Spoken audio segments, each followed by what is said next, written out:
수도권의 한 신축 아파트에서 재고가 없다는 이유로 입주자 동의 없이 현관문 앞 중문을 멋대로 바꿔달아 주민들의 항의가 빗발치고 있습니다.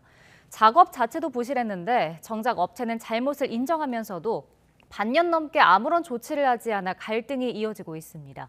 강민경 기자가 현장을 다녀왔습니다. 지난 1월 부푼 마음을 안고 신축 아파트에 입주한 35살 A씨는 시공을 마친 집을 보고 아연실색했습니다. 시공사가 연결해준 창호업체에서 100만 원 넘게 주고 맞춘 현관 중문이 전혀 다른 모델로 설치돼 있었기 때문입니다. 사생활 보호가 되는 좀 진한 컬러의 유리였는데 동의를 하지 않았는데도 이제 임의적으로 좀 설치를 해놓은 그런 상황입니다. 더 큰 문제는 시공 상태입니다. 벽과 문 사이가 널찍이 떨어져 있다는 걸 눈으로도 확인할 수 있었습니다. 그러나 업체 관계자들은 이대로 공사를 끝내버렸습니다. 시공사와 창호업체에 원상복구를 요청했지만 돌아온 대답은 황당했습니다.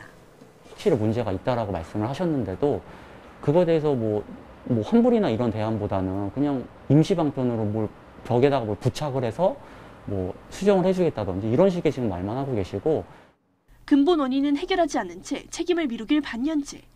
입주민 카페에도 시공 상태가 엉망이란 글이 계속 올라오지만 여전히 뚜렷한 조치는 없습니다. 창호업체는 코로나 여파로 계약했던 모델이 생산되지 않아 부득이하게 동의 없이 시공부터 했다고 해명했습니다.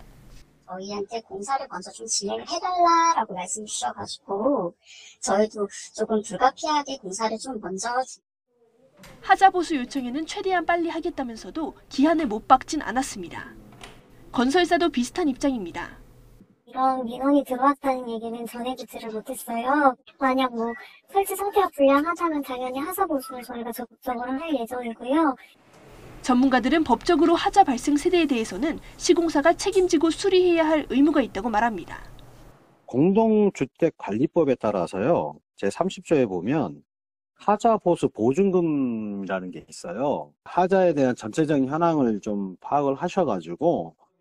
다만 시공업체가 하자 보증 기간을 넘기기 위해서 일부러 기한을 끄는 경우가 있다며 입주자 대표회의 등을 통해서 공동으로 대응하는 게 효과적이라고 조언했습니다.